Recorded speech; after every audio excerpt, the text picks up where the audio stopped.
Hi there, and welcome back to video 8 of the series of videos in which we will be practicing answering HR-related multiple-choice questions.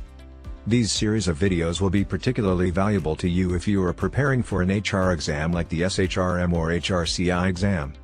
This is video 8, let's begin with question 1. You are a hiring manager at a large technology company.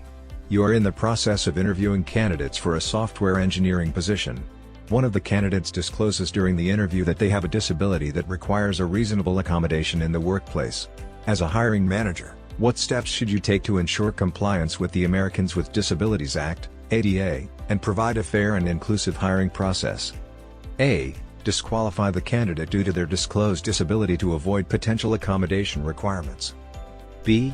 Ask detailed questions about the candidate's disability during the interview. C. Provide reasonable accommodations during the interview process as needed. D. Ignore the candidate's disclosure and treat them the same as other candidates. The Americans with Disabilities Act, ADA, prohibits discrimination against individuals with disabilities in employment, including during the hiring process. As a hiring manager, it is important to ensure compliance with the ADA and provide a fair and inclusive hiring process for candidates with disabilities. Disqualifying the candidate due to their disclosed disability, A, would be discriminatory and a violation of the ADA. Asking detailed questions about the candidate's disability, B, is generally not appropriate during the interview and may also be seen as discriminatory. Ignoring the candidate's disclosure, D, and treating them the same as other candidates without considering their reasonable accommodation needs would also be a violation of the ADA. By providing reasonable accommodations during the interview process as needed, the hiring manager can ensure that candidates with disabilities have an equal opportunity to demonstrate their qualifications and be evaluated based on their skills and abilities, rather than their disabilities. This could include making adjustments to the interview format, providing assistive technologies, or allowing additional time if necessary. Therefore, the correct answer is option C. Next, question 2. You are an HR manager at a retail company that specializes in selling products for a specific religious community. The company is hiring for a customer service representative position that involves interacting with customers from that religious community on a daily basis. During the selection process, a candidate raises a concern about the job requirement that all customer service representatives must belong to the same religious community as the target customer base. The candidate argues that this requirement may be discriminatory. How would you respond to the candidate's concern and explain the concept of bona fide occupational qualification, BFOQ, in this context? A. The job requirement of belonging to the same religious community as our target customers is based on the principle of BFOQ. This exception to anti-discrimination laws allows for specific qualifications or characteristics that are reasonably necessary for the performance of a particular job. In this case, it ensures that our customer service representatives can effectively communicate and understand the needs of our religiously diverse customer base.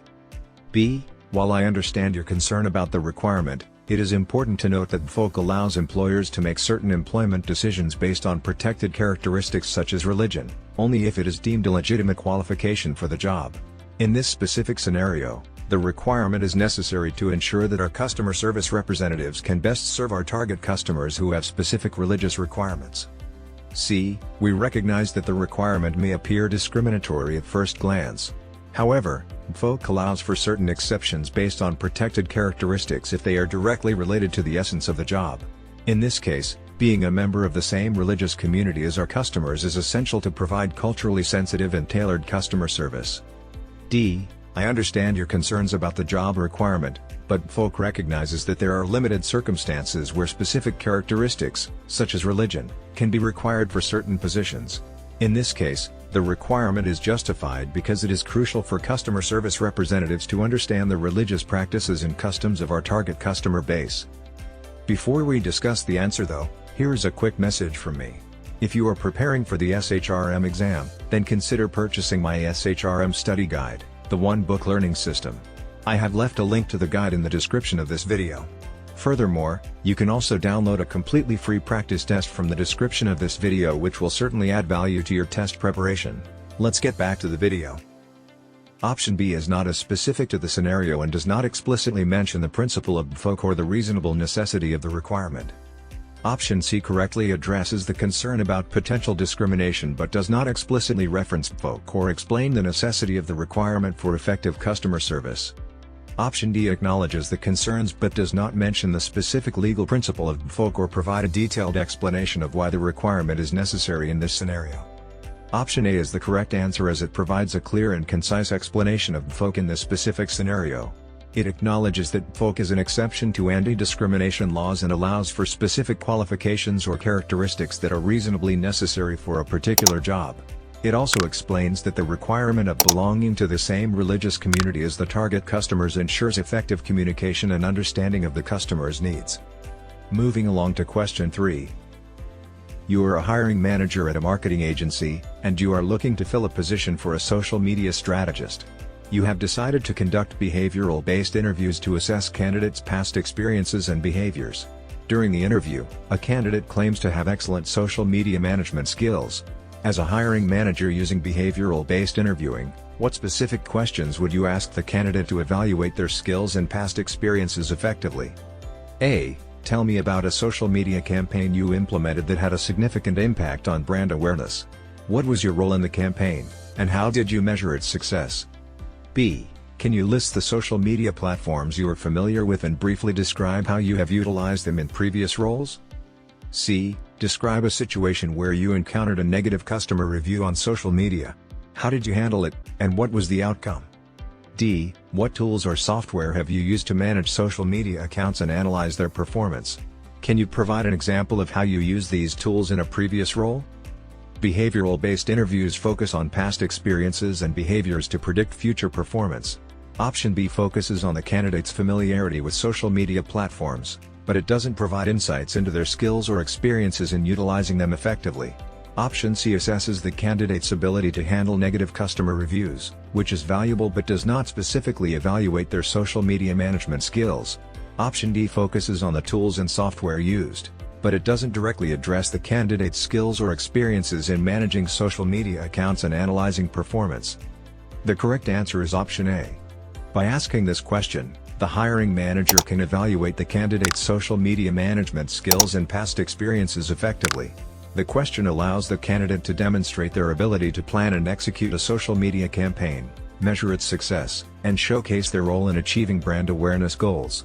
This question assesses their strategic thinking, campaign management skills, and ability to analyze and measure campaign outcomes. Next question, question 4. You are a project manager at a manufacturing company, and you have been tasked with improving the efficiency of the production line. As part of your improvement efforts, you plan to implement benchmarking. However, some team members are unfamiliar with the concept and its benefits. As a project manager, how would you explain the concept of benchmarking to your team members and illustrate its value in improving the production line efficiency?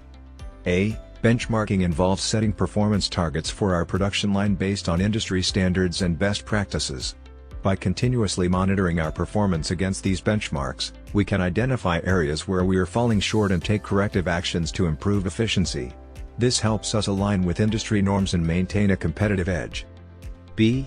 Benchmarking is a technique that involves collecting data and analyzing key performance indicators of our production line and comparing them with industry benchmarks. It allows us to identify areas where we are underperforming and learn from organizations that excel in those areas. By implementing their best practices, we can make targeted improvements to our production line and achieve higher efficiency levels. C. Benchmarking is a tool used to evaluate our production line's performance by comparing it to other similar companies in the market. It helps us understand where we stand in terms of efficiency and identify areas where we can improve.